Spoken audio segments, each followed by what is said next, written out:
All right. So you all should be looking at a brand new dashboard. I'm really excited to be able to show you all of this today. We did a lot of work over the summer getting this new platform going, and we think it's more modern looking.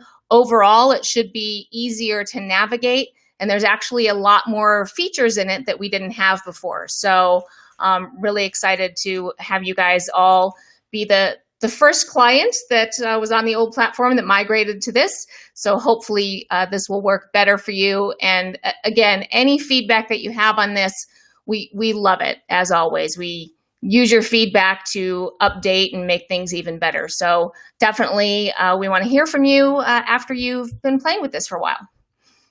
So the first one we're looking at is the infographic. It's a little bit updated from what it was before. You've still got the same pretty mountain picture there, and we can change this and configure all these things. But just like the last one, this is set up for one property type and one area. And anytime you see a little arrow like this, that means that that's actually a filter that you can click down on. So you can go here and we can add a couple of other areas if we want to. And then that's going to update everything we see here. Just like the last one, this is based on the last full month of data. So we're looking at September, as it says here, and all the comparisons are against the prior month. And if you forget whether it's month or year, all the way down at the bottom in small print, it says you are comparing to the prior month. So that's pretty easy to get to. Now for this one, we set it up. In fact, all the dashboards we set up to be 8.5 by 11 sized. This is a big improvement from the other version where it was harder to print. All of these should really print nicely for you. So I'm going to show you that right now on this because it functions the same on the other ones. Up in the very top corner here, there's a very light little print icon.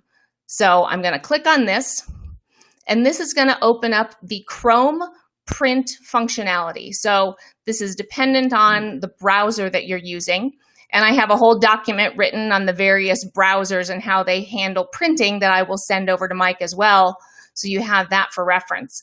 But as you can see here, it already set it to one page. If you have previously printed things in portrait, you'll need to change it right here to landscape because these are all landscape mode. And you might need to fiddle with your settings a little bit here as well. I currently have this set to custom margins and the default scale, and that gives me a nice 8.5 by 11 single page. I've got this saved to PDF, which you can then use to send out to people in email or post to your website. You can also change that to whatever printer you happen to be sitting next to and then print that out. So that is much simpler, and hopefully you like that a lot better and find it more useful than our previous print functionality. I'm going to go ahead and cancel out of that one.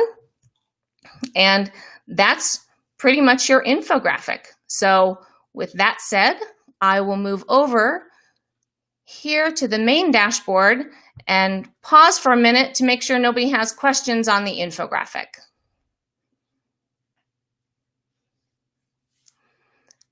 Okay, I don't see any hands going up on the screen, so I will move on. So right here, we've got the main dashboard. That's just refreshing in my browser for a moment here. And you'll notice, just like the infographic we just looked at, this is just one landscape size page. So this is also going to be printable up here, just like I showed you. And rather than having to navigate through several tabs and trying to remember which metric is on which tab, now we have everything right here in the middle that's available with, again, a little arrow button down that all you do is click on that, and now you can see all the metrics that are available. And you can scroll through those or tab down and change to whatever you want. So I will move to average days on market here. I'm just gonna click on that. And then that changes the time series for you. So whatever you're interested in seeing is right there. We added, if you saw when I went by there, the dollar volume, we didn't have that before. So that's a new one for us. But what this is doing is not only do you have your time series that you can still hover over and see what the values are, but you have the KPI for that right here. And we're currently still looking at a monthly view for September. And right below, that's showing us the change from the prior period. And you can see I've got a little pop-up box here that'll tell you what the prior period is. So since we're looking at monthly September, the prior period would be August of 2019. And then we also have the change from the same period of the prior year, which would be September of 2018. Now, one of the new functionalities we added is the ability to do all of this analysis by quarter. So this should be really helpful for you guys where you have smaller areas that don't have as many sales, that you can expand that analysis to get a bigger picture of what was happening. So you can see the top here changed to Q3 of 2019, and the value here is for that whole quarter. And then the prior period is now going to be Q2 of 2019, and the same period prior year is Q3 of 2018. And the chart very obviously changed to the quarters as well. And then I can do that same thing by year. So I'll click on that one. And for the year, we only have 2019 right here. And then the prior period is going to be 2018. We didn't currently go back to a second year on here. And then what this little box is it just tells you what kind of yearly calculation you were looking at over on the side here. Because depending on the metric, sometimes you're going to want a year over year, and sometimes you're going to want a year to date. So if I was looking at closed sales, for example, then I would be only looking at the year to date. So 2018 year to date versus 2019 year to date. But something like average days on market or median sales price is going to be the current year, 2019, versus the entire year of 2018. So that's just a little distinction. You don't need to remember that at all, but if your clients ask you about it, then you'll have the information right there in the box to tell you what that means. So I'm going to go back over to month for a moment to show you the next thing that we have on this chart. And previously, the other version, when you logged on, the time series chart had all of the property type breakouts. And you may notice this one just has one line on here. So if you still want to see that same property type view, at the bottom of the chart, we have now by property type. So we're currently looking at everything added together. And now I can click property type, and that's going to break it out.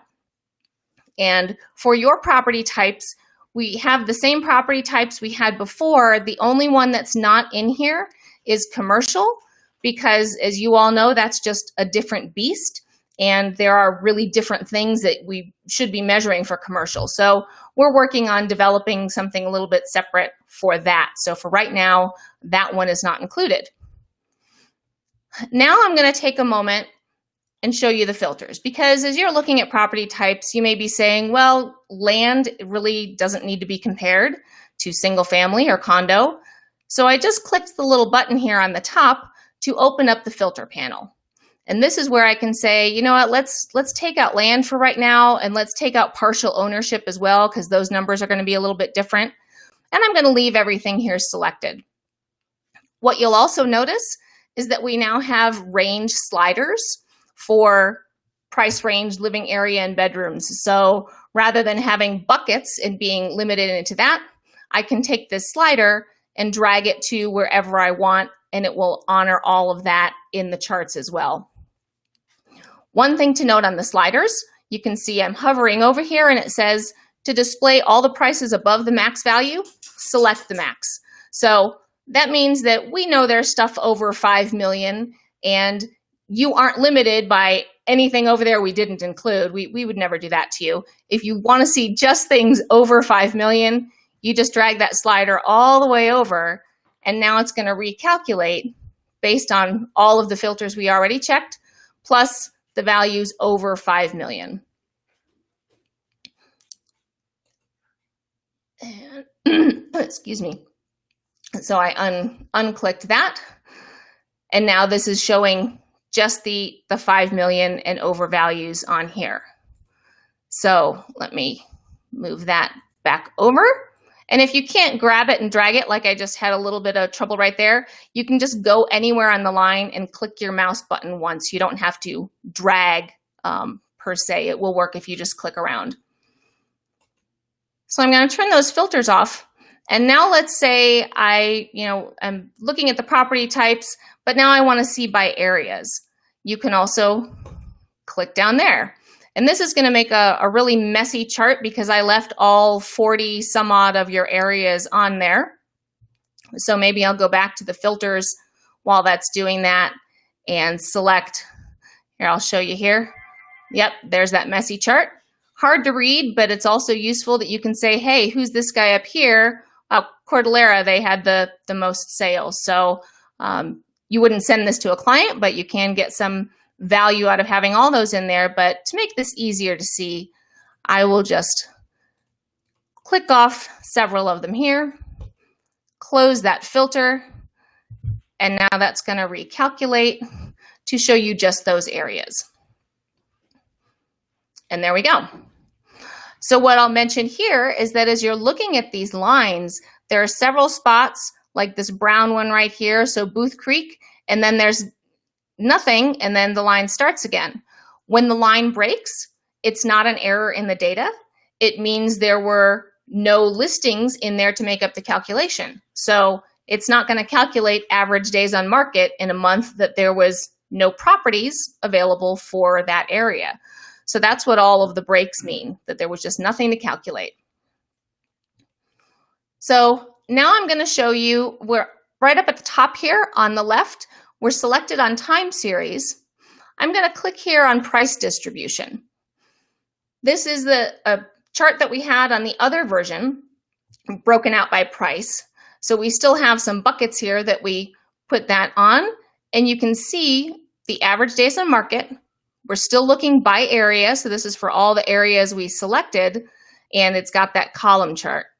I'm just going to change it over here to no breakout just to make it a little easier to read.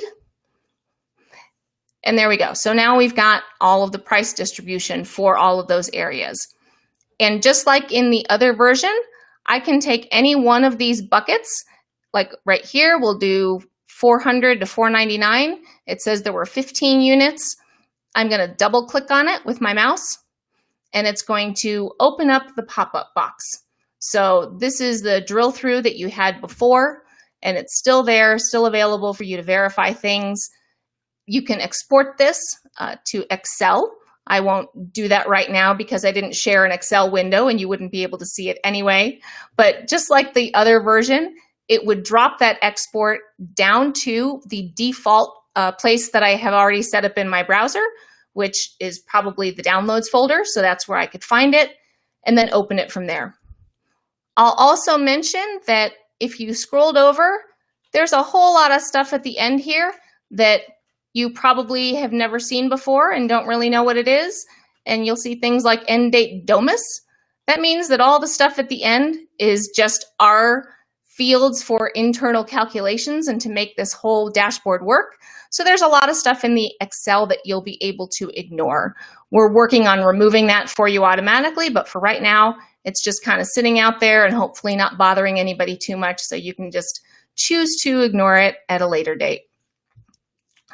The last thing on this dashboard that I'll show you is that when you have your filters selected, the top up here will show what is selected. So if you print this out and then later go back to it and say, wow, what was it that I selected?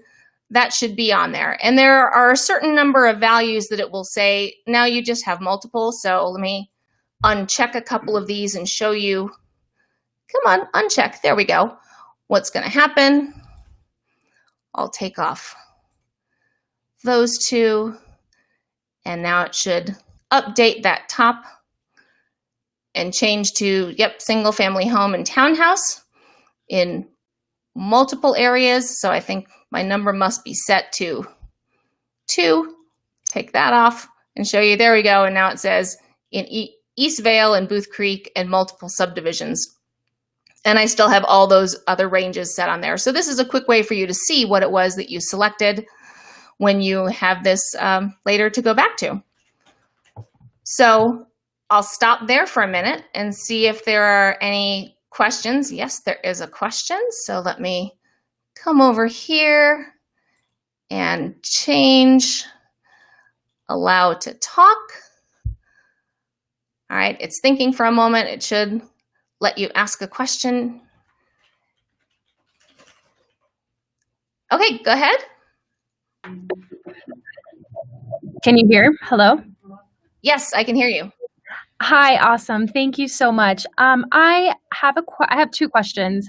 My first question is, when you are looking at the data under no breakout by month, I guess I can't really see the screen now, but when I was doing it earlier, it was giving me 2013-01, 2013-04. What do those numbers mean at the bottom? Yeah, right there, 103. Well, it says 2013-01, 2013-03, then it says 07-09. Yep, so that's just your time series. So right now we're looking at by month. So this is 2013-01 would be January, 03 is going to be March, 7 is July, and it picks these just based on the time series that you're looking at. So it's going to skip some months on the labels down here. But Okay. as you scan over, you should see each month. And you just reminded me of another thing that honestly, this is one of the coolest features, and I always forget to show it. So I'll show everybody quickly before you ask your second question.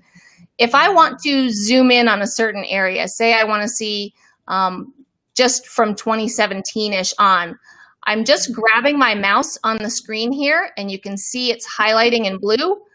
And I clicked it, I'm going to unclick it, and it's going to zoom in to just that area. So now you can see on the bottom, it sort of expanded some of these numbers down here for more months and just zoomed in a little bit. So this is useful if you want to print out, a certain smaller chunk of analysis to send out to your clients. And then I can just reset it here on the top and it goes back to where it was. Okay, cool. And then I guess this answers my second question. If I wanted to find, let's say, for example, the average days on market for data year over year, I would just highlight what you just showed, pretty much. Is that correct? So if you wanted to see the yearly, down here in the bottom section on the right, we would change this to a by year analysis. And that's going to change in a moment to a chart. And the first one that we have over here on the side, it'll give you the percentage change from 2019 and 2018, which is 21%. And then for the rest of them, you can see the values. So if you needed that calculation for something else, that's a pretty easy one to just calculate. And I'd be happy to send that formula over to you right now. We are working on an enhancement where when I hover over this number, it would also show you the percentage in there right now. So hopefully that'll be coming soon. Okay, and is there a way to do that, pretty much what you just showed right there on the screen, I guess from October 2018 to September 2019 year over year? Because I just see the years there, but is there a way to kind of dive in from month and year for year over year? So you want the change from, rather than from 2019 and 2018, you want the change from September or October of 2018 to Current, September. yeah. Okay, so for that one, I'll go back to the month analysis, and that's going to switch, and that's going to be what's in this box over here. So this is now showing it was 2013 was the value, or 213, and the first one right here is the month over month. Since we're looking at a month, the prior period is a month. The one on the bottom is going to be your same month last year. So this bottom change will be from September of 2018 versus September of 2019. Okay, perfect. Awesome. That answers my question. Thank you. Okay, great. Does anybody else have any questions?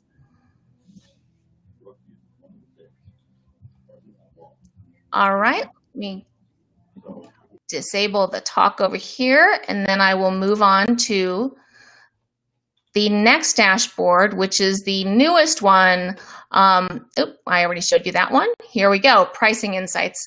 So Pricing Insights is a brand new product, and we are really excited about this one. And just to give you the background on this, I was on a call with another client earlier this spring, and they were also dealing with a very small area. The area they were trying to sell a house in had only had 6 sales in the whole previous year. So we were having a really hard time trying to figure out what could he price the one new listing he had coming up at. And we, played around probably for half an hour in the old dashboard, and we got to an answer, but it was a little bit painful and it took a long time. And I left that call thinking, well, we really need to make this easier, because the big statistics are very important and very useful. But at the end of the day, you guys are selling houses right now, and you need to know what can help you sell and price that house correctly. So that's where we came up with Pricing Insights.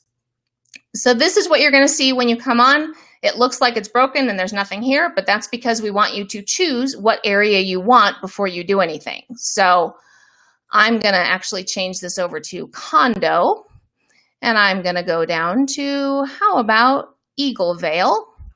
And you'll notice that we're looking at all the subdivisions for active, closed, and pending status. And we're just looking at the last month. I can see down here, there were only 14 listings here at the bottom. So I'm going to expand my time period out quickly to the last 3 months. That gives me 22 listings. Let's even go 6 months on here, 29 listings. And then I'm going to close this filter. So now what we're looking at is a scatter plot of all of those properties within Eagle Vale condos that are active, pending, or closed in the last 6 months. And there's each different colors here. You can see it has assigned green is closed, red is active, blue is pending. And these automatically update based on what you pick. So that's why there's not a key that says red is always closed, because it may change based on what you're doing, but you can just hover over it and see what's going on. And what we've done here is that we've broken out all of these into 4 quadrants. So the black lines that you see in the middle represent the midpoint where the median price and the average price per square foot intersect. So that's the middle of where everything is.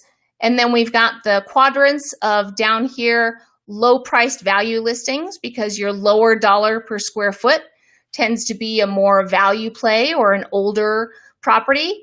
And up at the top, when you get into higher dollars per square foot, that's the newer construction. That's the granite countertops and the remote control showers, all that fancy stuff. And then same thing over at the end here, we've got the higher price with a low dollar per square foot, and then the luxury listings. So this breaks everything out nicely visually so you can see it. And then this is the cool part. You're going to take this slider down at the bottom and you're going to say, I have a client and they want to sell their condo for $600,000. So I'm going to drag my slider over here to 600, 595, 600. There we go. And based on what they are priced at, they're actually a little bit over $400 a square foot. And now you can see really quickly that this intersection of the blue lines is where that property would fall in relation to everything else. And you can quickly see using the gauges here that that property would be higher priced than 97% of the other properties for priced, and higher than 66% of those properties for value or dollar per square foot. And then you can have the conversation with your client that says, hey, client, is your condo really worth more than 97% of the listings out there? And if not, maybe you want to have a little heart-to-heart about what you really want to list that for, because we all know there's no bad houses, there's only bad prices. And rather than you having to tell your client what they don't want to hear, you can let the numbers and the chart tell them what they don't want to hear to try to get to that better price sooner rather than later. And if they want to see, well, what's the one that's higher than mine? We've got this little pending point up here. I can just click on that, And now that shows me down at the bottom of the chart which property that is with an address. You can do the same thing with the one what's right below that property. You've got the address right there. And if you just want to see all of these properties to give them a list and say, here's the whole comparison, down here on selected listings, you can see I've got this little pop-up. It says double click it. So I'm going to double click it. And then that gives me the drill through. So this is the listings of all of the properties on this page right now. Again, you can export it and then share that with your client. I'll close that. And if you want to zoom in maybe on just this area right here for them, same trick as before. I can highlight it with my mouse, grab it, and it zooms in and you can see it a little bit bigger and better. And hopefully this tool will be the one that you use for every single transaction and listing presentation. And this will be your go-to to help get to those, like I said, the right prices sooner than you would have otherwise. So I will pause for a moment here and see if there are more questions.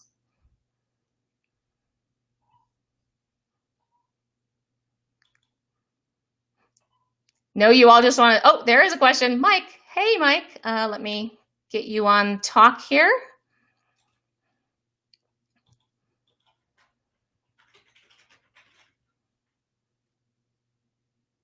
All right, are you there, Mike?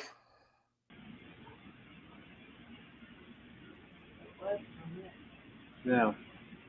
Hello? Can you hear me? No? Yes, I can. Okay, great. So we had a question. When we're looking at the selected listings, is there a way to break out in those selected listings on the statuses? Is that included in the Excel export, or do you have to go in and adjust the filters per status that you want to look at? So on the Excel, I just did that. It does have the status of what those listings are on here.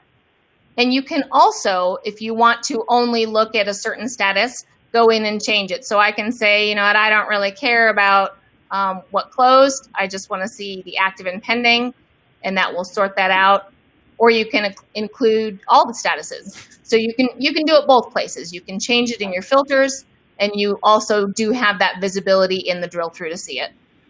Great, thank you. Mm-hmm.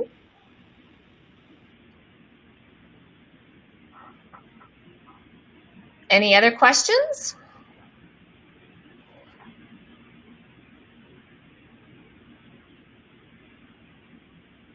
Okay. Well, I think that covers it all.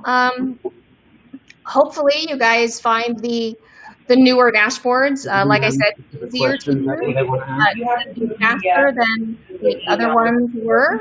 We do still have a couple of inconsistencies in the speed, so we are working on that, and we know about that. Hopefully we'll get to tune that up more as we go along. And like I said, we love all of your feedback. This whole dashboard you're looking at right now is the result of feedback from clients and working with them, and you know, everybody always saying, help me to get to the price and what I need to do. So like I said, you guys are the first client that we migrated over, and we're really excited that you've got this now to use. So with that, I will give you back some of your time, and I'll be sending the recording over to Mike so it's available for you later.